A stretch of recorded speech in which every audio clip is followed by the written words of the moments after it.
ข้าพเจ้านี่บ่ย่านดอกอันทรัพยากรอันพื้นดินซีเมดนะข้าพเจ้าย่านได้เติมคือย่านได้เคมีเดียวนี่เพราะว่าเขาคุ้มครองบ่ได้คันได้เคมีแล้วพวกเขาปวดสุขภาพแต่มีเงินก็ยังปวดบ่มีความหมายพอที่จะได้ปวดสุขภาพรุ่นลูกรุ่นหลานเขาสิได้ปวดทางสุขภาพและปวดขี้ดินเนาะข้าพเจ้าวรศิษฐ์ ศรีวงศ์ดาวสมาชิกสภาแห่งชาติประจำเขตเลือกตั้ง13ขออนุญาตมีคำเห็นอยู่2จุดเนาะจุดที่1ก็เป็นเรื่องการสรุป5ปีจุดที่2ก็แผน5ปี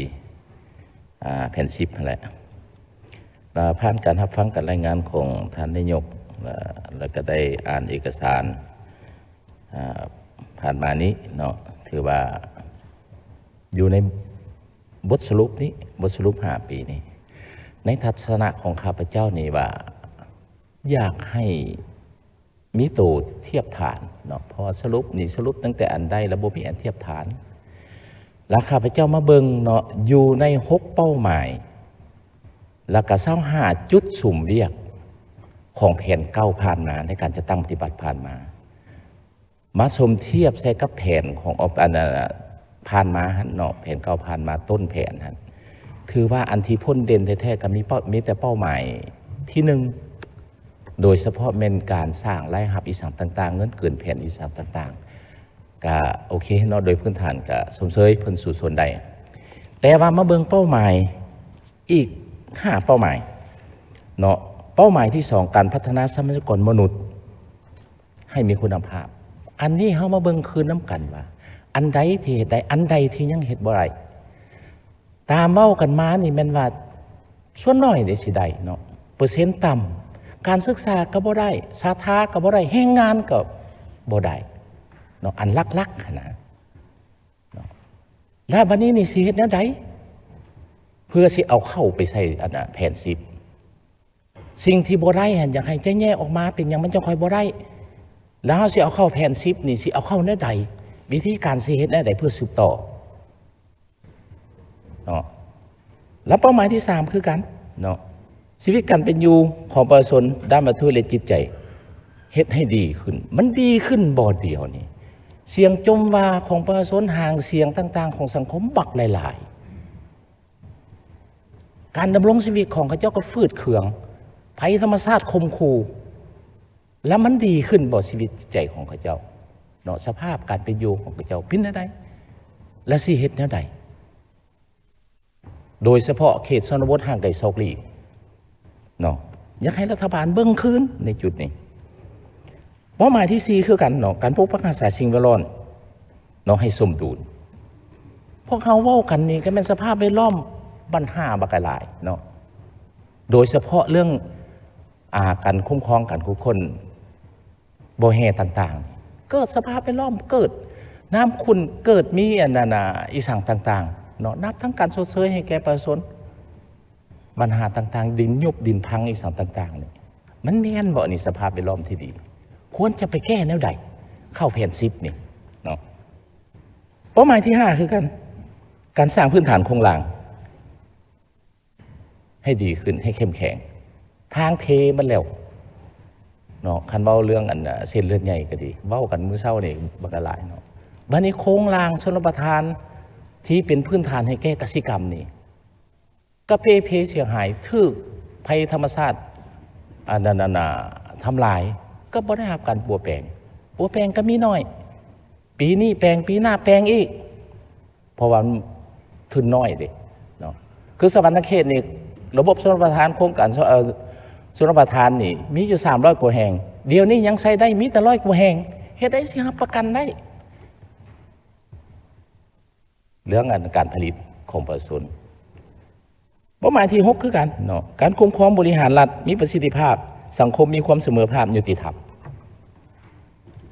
ปัญหาบักหลายประชาชนก็จมว่าบ่มีความยุติธรรมอีสังต่าง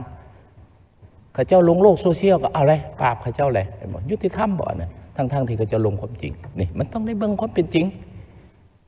จะเฮ็ดแนวใดต้องกล้าเว้าความจริงออกมาอันใดอ่อนทอนบทเรียนแล้วเอาไปสืบต่อเฮ็ดใหม่ในแผน10เนาะอันนั้นละเป็นเกี่ยวกับบทสรุป วันนี้แผนการ10แผน10ในทัศนะของข้าพเจ้านี่ทิศทางรวมและเป้าหมายข้าพเจ้าเห็นดีเนาะโค้งห่างของแผน10จะพัฒนาตาม7ท่าแห่งบ่มสอนแต่ว่าอยากให้เลือกบุริมสิทธิ์ข้าพเจ้ายังยืนยันอยู่กองประชุมสัมมนากองประชุมสัมมนากองประชุมยกสูงแล้วก็มาฮอดสุดนี้ข้าพเจ้ายังยืนยันและลายสมาชิกสภาแห่งชาติก็ยืนยันว่าขอให้เป็นกสิกรรมติดพันกับการปรุงแต่งเป็นยังจะคอยวายากรรมเพราะว่าประชาชนของเฮานี่นะเนาะติดพันกับการกสิกรรมนี่80%อันนี้คือคุมกำลังที่สุดที่จะพัฒนาและกระต่อยอดมันเป็นการต่อยอดให้แก่ภูมิปัญญาของเขาเจ้ามีแต่ว่าเฮาซับเฮานั่นน่ะส่งโยงหรือส่งเสริมเทคนิคขึ้นฮ้อนให้กับเจ้าดีกว่าเฮาสิไปใช้ทรัพยากรแบบเฮาคุ้มครองบ่ทันได้ดีนะข้าพเจ้านี่บ่ย่านดอกทรัพยากรอันพื้นดินสิหมดนะข้าพเจ้าย่านได้เติมคือย่านได้เคมีเดี๋ยวนี้เพราะว่าเขาคุ้มครองบ่ได้คันได้เคมีแล้วพวกเขาปวดสุขภาพแต่มีเงินก็ยังปวดบ่มีความหมายพอที่จะได้ปวดสุขภาพรุ่นลูกรุ่นหลานเขาสิได้ปวดทางสุขภาพและปวดขี้ดินเนาะคันท่าเขาบ่นั่นนี่ล่มเหลวปราศัยได้ทานประธานขอฝากน้ำทานประธานรัฐบาลเนาะเรื่องพัฒนาก็พัฒนาแต่ว่าให้เลือกบุริมสิทธิ์ในการพัฒนาเลือกจุดเลือกเขตแค้นเนาะบ่อนใดหรือว่าสิ่งที่เฮามีแล้วหั่นแล้วก็พัฒนาต่อ